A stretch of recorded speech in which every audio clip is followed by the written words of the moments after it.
I like how so much of this video is just me questioning, like, ooh, what's it gonna be? What's it gonna be? I guess we'll find out. It's like all of the books I have questions about are the ones I'm most excited for. Hey y'all, my name is Evelyn, and welcome back to my channel, Here There Be Magic, where we discuss the magic of all things storytelling. Happy New Year, everybody! 2022 is finally upon us, which means it's time, once again, for us to talk about my most anticipated releases of the year. I have a huge list of titles I'm excited for this year, and as always, we'll be breaking that down into 4 separate videos. In this video, we'll be talking about my most anticipated speculative releases in the first half of 2022, so that's January through June. Next week, we'll be talking about some contemporary and historical releases I'm anticipating in January through June, and then check back again around June for my videos talking about books releasing in the second half of the year, July through December. If you want to stay up to date with those videos as well as any other bookish content I will be producing this year, I have lots of ideas I'm super excited for. Remember to click that subscribe button. With that being said, let's get into it. Before I jump into telling you about all of the wonderful books I am anticipating this year, I do have to give an honorable mention to a book that was on this list but was promptly removed after the publisher sent me an ARC, which I've already read. Of course, that is A Far Wilder Magic by Alison Saft. This is Alison Saft's second novel. It's a young adult fantasy set to release on March 8th, 2022. And I love this book so much, you guys. I'm not going to spend too much time talking about it because I did just post a video last week where I read it and some of its Wednesday Books Spring 2022 siblings. So if you want to hear more of my detailed thoughts / see me reacting to reading it, then you should go check out that video, which will be linked somewhere around here. The book follows Margaret, daughter of a very famous alchemist, and Wes, who has shown up at her front door hoping to get an apprenticeship with her mother. However, her mother is off God knows where doing alchemisty things, and the two of them actually team up to compete in this magical fox hunt because if they win, they will A, get prize money that will help his family, and B, get to keep the fox, which is something that her mother has been searching for, and she'll be more likely to agree to take him on as an apprentice, etc., etc. Just like her first novel, Down Comes the Night, it has a really great forced proximity romance in it. And if you really enjoy fantasy novels that touch on religion and different cultural aspects of their world building, then I think you'll really enjoy it as well. Alright, now let's really get into things with my first anticipated release, which is The Ivory Key by Akshaya Raman, which is set to release on January 4th from HMH Books for Young Readers. Mira is struggling to establish herself as the Queen of Ashoka. She can barely protect her country from the impending threat of war, and the magic that has kept them safe for so long has begun to run out. Her only hope is to uncover the legendary Ivory Key, which is rumored to unlock a brand new magic. However, in order to survive the treacherous journey through enemy territory, she must reunite with her 3 estranged siblings, and each of them is harboring their own secret desires for the key. This quest may do more to tear them and their kingdom apart than bring them together. Okay, first of all, let's pause to appreciate this gorgeous cover. This was designed by Dana Lee with art by Thule, I believe, and it drew me in immediately. It's so beautiful, so gorgeous. I've been seeing it all over the internet, and I'm sure you have too. So we all know that there is a lot of YA fantasy out there that focuses on kingdoms and princesses and queens and thrones and heirs and backstabbing siblings and all of that jazz. And I feel like some people may be a little oversaturated from that, and I feel like I have been in the past as well. Sometimes it's just not done really great. Court politics and intrigue can be difficult to tackle, but this synopsis has me so excited because when it's done right, it's so fun, it's so good. I cannot wait to meet all 4 of these siblings and be super conflicted about who I think should end up with the key. It's gonna be a great time, I can already tell. Okay, next we have The Bone Spindle by Leslie Vedder, which is set to release on January 11th. Bookish treasure hunter Phi doesn't believe in things like cursed princes and true love.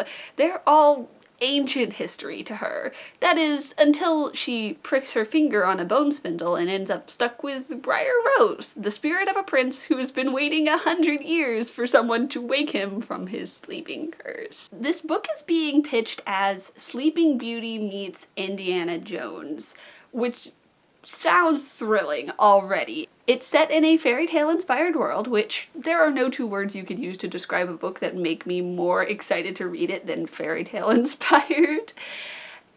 Except this seems to be the vibe that I am getting, at least. It seems to be a world in which the fairy tales are ancient history, and that's where the Indiana Jones comp comes in, right? Because he's all about exploring these cultures that are kind of long gone, and so it's maybe almost post fairy tale, which is super fun, but it still seems like there's magic and witches and witch hunters and a found family dynamic, which I'm also always excited for. Also, it seems like the main character is going to be very resistant to falling for her love interest, and I adore that in a main character, honestly, because same, but also just, it's so fun when a character is like, oh, them? Really? Why? Now? Right now? This is completely inconvenient.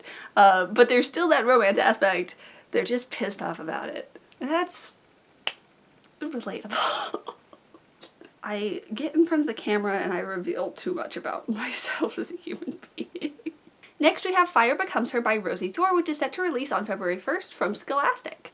Ingrid Ellis has a plan to claim her power, rise to the top of the social ladder on the arm of Lyndon Holt, heir to one of the richest, most powerful sinisters. Honestly, that's probably accurate. Senators in Candace. Unfortunately, without a family fortune, the senator refuses to acknowledge her until she offers to spy on his opposition in the upcoming presidential election. As she digs herself deeper into her double life, she's finally getting the approval she's been craving, but she no longer knows quite where her loyalties lie. Another political intrigue book, but this time it's in a world with elections where votes can be bought and also magic is involved, and that seems super complicated and interesting. It's also set in a world inspired by the Jazz Age, which is just always fun. Next we have From Dust Aflame by Rebecca Podos, which is set to release on February 8th from Baltzar and Bray. On her 17th birthday, Hannah wakes up with golden eyes and knife-slit pupils, the first in a series of unexplainable mutations. Her mother leaves, promising help and answers when she returns, but it soon becomes clear that she's left Hannah and her younger brother on their own to uncover the truth. A truth which involves the tragic and fantastical history of a family they never knew existed. Now it's up to Hannah to confront this legacy in order to break the curse and save everyone she loves. So one thing that I'm super excited about for this story is that it's rooted in and exploring Jewish folklore and legend. I feel like a lot of fantasy is very rooted in Christianity specifically. I myself don't practice any religion, but I've grown up in a very culturally Christian society, so I don't know a lot about other living religions like Judaism and Islam. I can't even think of a third one.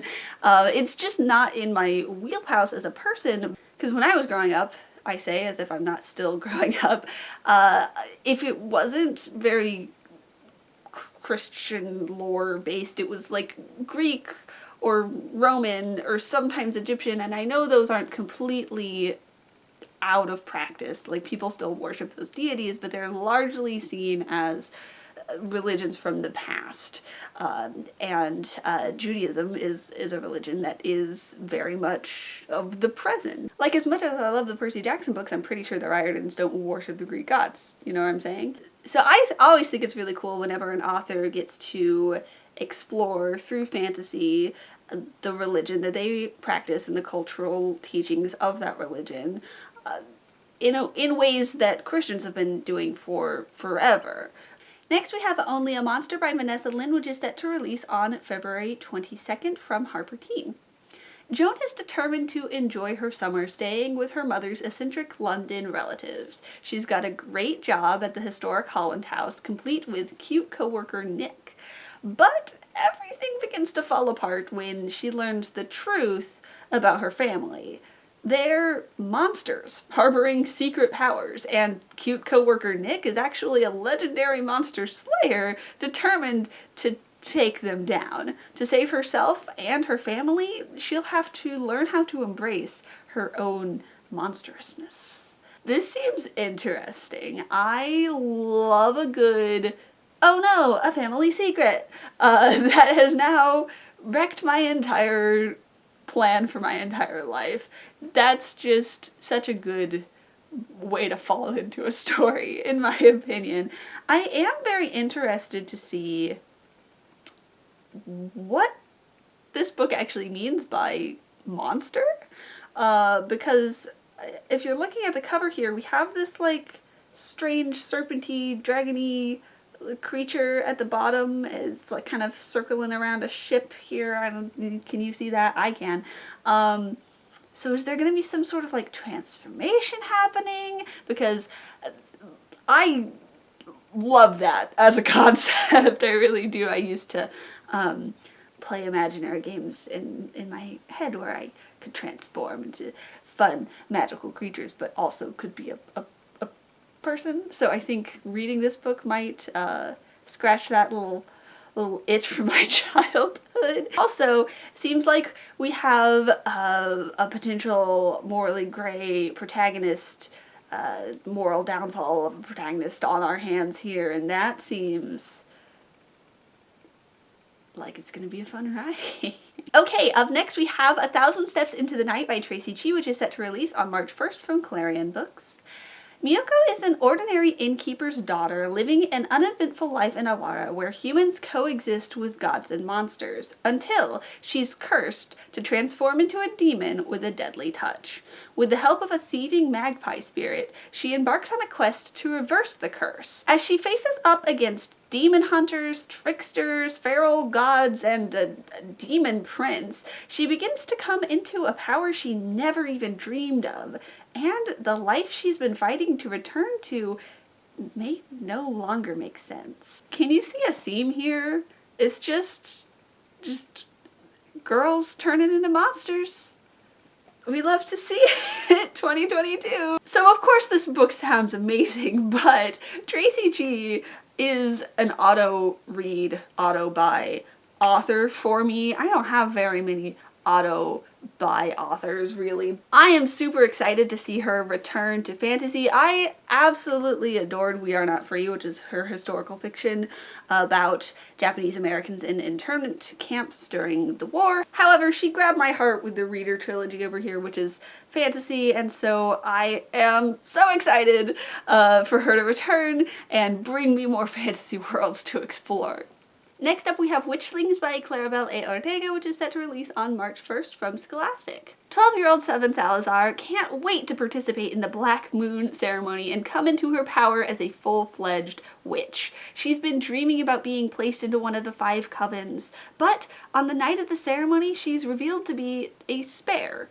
Spare covens are looked down on because they're less powerful, and to make matters worse, when she and the 2 other spares try to seal themselves as a coven, it doesn't work, meaning they'll be stuck as witchlings forever, never able to perform powerful magic, unless they can work together to complete an impossible task. If they fail, though, they'll be turned into toads. I love wacky, zany, middle grade hijinks so much. Clarabelle and Ortega's first book, Ghost Squad, I don't know, you can't see it, it's up there, is one of the best middle grades I have read recently. I love middle grade as a genre, but I can get kind of impatient with it as an adult reading it by myself from an adult perspective. But when it's good, it grips you, and Ghost Squad gripped me, and Witchlings, just from the concept alone, gripped me. I cannot wait to learn more about the covens and sort myself into one and defend it with my freaking life. Although I am sure the fact that the main characters are all spares says something about the coven system as a whole. I'm thinking way too much about it already. I am so excited. And I can't wait for that sweet, sweet power of friendship vibes. Next we have Lake Lore by Honorary Mcnamara, which is set to release on March 8th from Thule and Friends. Everyone who lives near the lake grew up hearing the stories about the ethereal world of half air, half water that exists beneath its surface. But only Bastian Silvano and Lore Garcia have seen it. While Bastian grew up both above and below, Lore's only seen the world below the surface once, but it changed the trajectory of their life. Now the world under the lake has begun drifting to the surface, bringing their secrets with it. They'll have to work together to stop it, which will be difficult since they haven't spoken to each other in 7 years. I'm super excited for this one. I don't know what it is about lakes.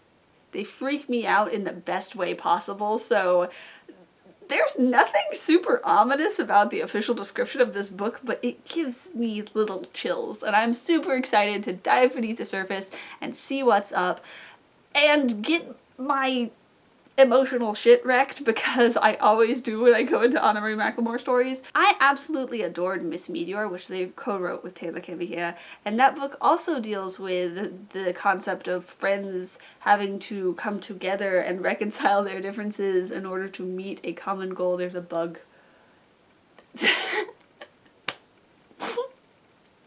Go away. So I am excited to see that explored again, because I am a sucker for stories that tackle how freaking difficult it is to maintain friendships and relationships with people, and how much, even if you have grown apart, people can still have a hold on your heart and soul and your secrets. Next up we have A Magic Steeped in Poison by Judy Lynn, which is set to release on March 22nd from Thule and Friends. After unknowingly brewing a poison tea that killed her mother and left her sister near death, Ning must grapple with her own guilt as she travels to the Imperial City to compete in a cutthroat tea-making competition.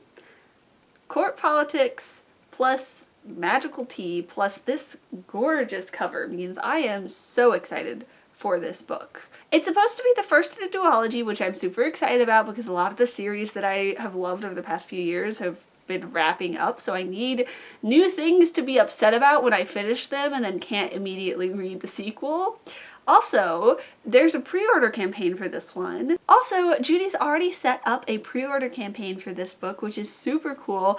I am always on the lookout for a good pre-order campaign, because we love supporting authors with our pre-orders, especially debut authors. This is Judy's first book. This one's super cool. It comes with some delicious looking stickers, an art print, a book plate. I will leave a link to it in the description, as well as links to all of the books that I've talked about in this video, as always. And if I find any more pre-order campaigns, I will just add them in. So go check out the description, because you might find more fun stuff. Next we have So This Is Ever After by F.T. Lukens, which is set to release on March 29th from Margaret K. McElderry Books. Saving the kingdom was hard, but keeping it safe might be harder. According to prophecy, Arik was destined to save the kingdom of air from its evil ruler. Been there, done that. Now what? He agreed to take the throne only until the kingdom's true heir could be rescued from her tower, but you can't rescue a dead girl, and now Arik is stuck as king. And of course, there's a magical catch. If he doesn't find a spouse before he turns 18, he'll wither away into nothing. Where best to start searching for your magically mandated match? How about your former questmates? Y'all, I am so excited for this book. It's another one that's taking fairy tale, classic fantasy tropes and flipping them straight on their head, and I am here for it. I am obsessed with the energy that is, oh shoot, I saved the kingdom, now somebody has to actually take care of it and stuff. That's amazing. Magical marriage mandate, and the fact that he's like, I don't know what to do. I guess I should start hitting on my former questmate. Oh, I cannot wait for the chaotic and very queer, I should preface with that as well, energy that this book is going to be giving to all of us. Next we have Sophie and the Bone Song by Adrian Thule, which is set to release on April 19th from Simon Pulse. Sophie's father is a music, one of only 5 musicians licensed to compose and perform in the kingdom, and she spent her whole life preparing to inherit that title. But on the day of auditions, she's upstaged by Lara, a girl who, as far as Sophie knows, has never even played the lute. She's convinced that Lara must be using illegal magic in her performances, and after her father's sudden death, she sets out to prove it. But the more time she spends with the girl who stole her future, the more she begins to question her family's past. I absolutely loved Adrian Thule's debut, A Sweet and Bitter Magic, which released last year. Her world building and the magic system that she created felt so fresh and new, so I'm very excited to see her take on new realms, especially when it comes to music. Outside of writing, music is one of my favorite forms of storytelling. I come from a very musical family. My father is a musician, and so I feel like I'm going to have a lot to relate to when it comes to Sophie. Of course, it's sapphic, which is always a plus, and she created an entire, Notion board for this book, which again I will link in the description of this video because I am so blown away by it. For those of you who don't know, I take all of my, look at these notes. Look at my notes for this video. This book alone, actually, all in Notion. My entire life is organized in Notion. And when I saw that book Notion book, oh my god, I love it so much. It's so good. It's goals. It's absolute goals. It has nothing to do with the content or anything. I am just nerding out about organizational software now. Sophie and the Bone Song, go pre-order it or something. And last but certainly not least, we have See You Yesterday by Rachel Lynn Solomon, which is set to release on May 3rd from Simon & Schuster Books for Young Readers. High school was rough for Barrett Bloom, and she was hoping college would be the perfect fresh start, but everything has already started to fall apart. Getting humiliated by an awkward guy in her Physics 101 class, bombing her interview for the paper, setting a frat on fire, and it's only day one. To make matters worse, when she wakes up the next morning, she realizes tomorrow never came. She is stuck in September 21st. At least she has some company in this awful time loop. Unfortunately, it's Miles, the guy from the aforementioned physics class humiliation, and he's been stuck in a lot longer than she has. Rachel Lynn Solomon is another one of my auto-read, auto-buy authors. I like how I said that I didn't have that many and then 2 of them get dropped into this video. Her book Today, Tonight, Tomorrow is one of my just favorite contemporaries of all time, and I was so excited to see her delving into the world of speculative with this time loop scenario. She's described this book as the most difficult she's ever written, and that's so exciting to me. I love it when authors challenge themselves.